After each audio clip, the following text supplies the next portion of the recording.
பொதுவா இன்னைக்கு இருக்கக்கூடிய நாகரிக காலகட்டத்திலே முன்ன இருக்கக்கூடிய அறிவியல் வளர்ச்சி அதிகமா இருக்கக்கூடிய காலங்களிலும் எந்த விதமான ஏற்றத்தாழ்வுகளுக்கும் பிரச்சனை இல்லாம அது தன்னுடைய வேலையை தொடர்ச்சியா செஞ்சுக்கிட்டே இருக்கு அப்படிங்கிறது தான் இன்னைக்கு இருக்கக்கூடிய செய்தியா இருக்குது. அதாவது என்னன்னா, காலங்காலமா ஏகப்பட்ட அடக்குமுறைகள், ஒடுக்குமுறைகள் இது எல்லாத்தையுமே நம்ம வந்து அனுபவிச்சு அதிலிருந்து விடுபடுவதற்கான எல்லா வேலைகளையும் நம்ம பார்த்துக்கிட்டு இருந்தாலும், இன்னும் அந்த சூழல்கள் வந்து தணியாம, இன்னும் அந்த சூழல்கள் முழுவதும் ஒழிக்கப்படாம இருக்குது அப்படிங்கிறது தான் எதார்த்தமான கள சூழல்.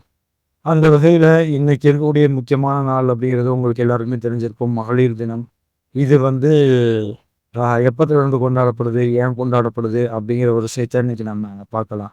என்ன அப்படின்னா, இது வந்து 1975ல தான் முதல்ல ஐநா சபை வந்து இது குறித்த அறிவிப்பை வந்து வெளியிட்டாங்க. அதாவது என்னன்னா, இந்த மாரி உலகம் பூரா வந்து பெண்கள் போற்றப்படணும். அவங்களுடைய மதிப்பு, அவங்களுடைய அதிகாரம், அவங்களுடைய அ அரசியல் எல்லாமே பாதுகாக்கப்படணும். அவங்களுக்குன்னு வந்து டெவலப்மெண்ட் வந்து தேவைப்படுது. ஏன்னா, இங்க ஆணாதிக்கம் அப்படிங்கிற ஒரு விஷயம் மதத்தின் பேராலயும், அதே நேரம் இந்தியா மாதிரியான நாடுகள்ல சாதியின் பேராலயும் தொடர்ச்சியா இருக்குது அப்படிங்கிற ஒரு ஒரு விஷயத்த வச்சுக்கிட்டு, பாலின ஏகாதிபத்தியம் வந்து ஒழிக்கப்படணும் அப்படிங்கிறதுக்காக கொண்டு வரப்பட்டது தான் மகளிர் தினம் அப்படிங்கிறது. அதுதான் 1975ல முதல் அறிவிப்புல ஐநா சபை வந்து அவங்க தான் முதல்ல இத எடுத்துட்டு வர்றாங்க. என்னதான் இது வந்து 1975ல தான் வந்து கொண்டு வரப்பட்டுச்சு அப்படின்னா கூட, 1850கள்லயே அதுக்கு முன்னாடி உள்ள காலகட்டங்கள்ல பாரிஸ் கின்மம் மாரியான ஆ ஆ மாநாடுகள்லே வந்து இது வந்து திட்டம் போடப்பட்டுருச்சு. அதாவது அங்கருந்தே இதுக்கான ஸ்டார்ட்டிங் கொஞ்சம் கொஞ்சமா கொஞ்சம் கொஞ்சமா நடந்து 1910 வரும்போது, அங்க நடந்த அதாவது டென்மார்க்ல நடந்த ஒரு அ ஊதிய உயர்வு போராட்டத்துல பெண்கள் அதிகமா பங்கெடுத்துக்கிட்டதால, அதன் பிறகு வந்த 1917, 20கள்ல ஒரு மிகப்பெரிய பேரணியே வந்து பெண்கள் வந்து நடத்தியிருந்தாங்க. அதுவும் குறிப்பா ரஷ்ய புரட்சி காலகட்டத்தில. 1917ல அங்க என்ன நடந்திருக்கும் அப்படின்னா, ஒரு பெண் ஒரு சாரி ஒரு பெரிய பேரணி.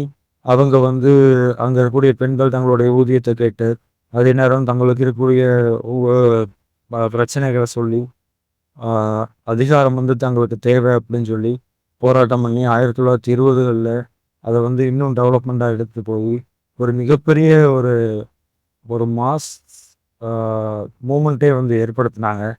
அது வந்து ஆ ஆ செயின்ட் பீட்டர்ஸ் அப்படிங்கிற அந்த இடத்துல வந்து நடந்துச்சு. அது ஏறக்குறைய பிப்ரவரி 23 அன்னைக்கு அப்படின்னு வச்சுக்கிட்டா கூட, அது ஞாயிற்றுக்கிழமை அப்படின்னு எடுத்துக்கிட்டா கூட, அந்த நாள் அப்படிங்கிறது கிரியோட்டிக் காலண்டர் படி மார்ச் 8 அப்படிங்கிறதால, மார்ச் 8 அன்னைக்கு உலகம் பூரா பெண்கள் தினம் வந்து கொண்டாடப்படுது. இன்னும் சொல்லப்போனா, ஆ ஆ இந்த பெண்கள் தினத்துக்கான முக்கியமான ஒரு விஷயமே பாலின ஏகாதிபத்தியமும், வர்க்க சுரண்டலும் ஆ இருக்கக்கூடாது அப்படிங்கிறது தான்.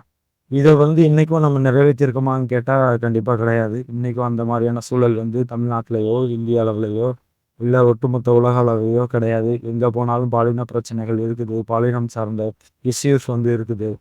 இப்படி ஒவ்வொரு காலகட்டத்திலயும் ஒவ்வொரு விஷயமா இது வந்து ஆ இது இன்னும் அழித்தொடுக்கப்படாம இருக்குது அப்படிங்கிறது தான் இங்க இருக்கக்கூடிய எதார்த்தம்.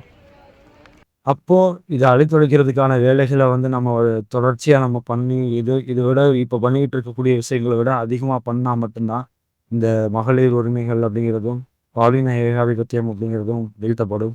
அது வீழ்த்தப்படல அப்படின்னா, நம்ம மகளிர் தினம் கொண்டாடியும் வேஸ்ட்டு.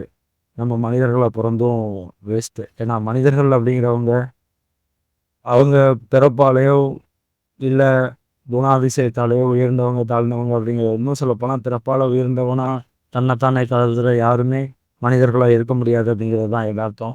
நீங்க மனிதர்களா மட்டும் இருக்க முயற்சி செய்யுங்க. நானும் மனிதனா மட்டுமே இருக்க விரும்புறேன். Thank you so much.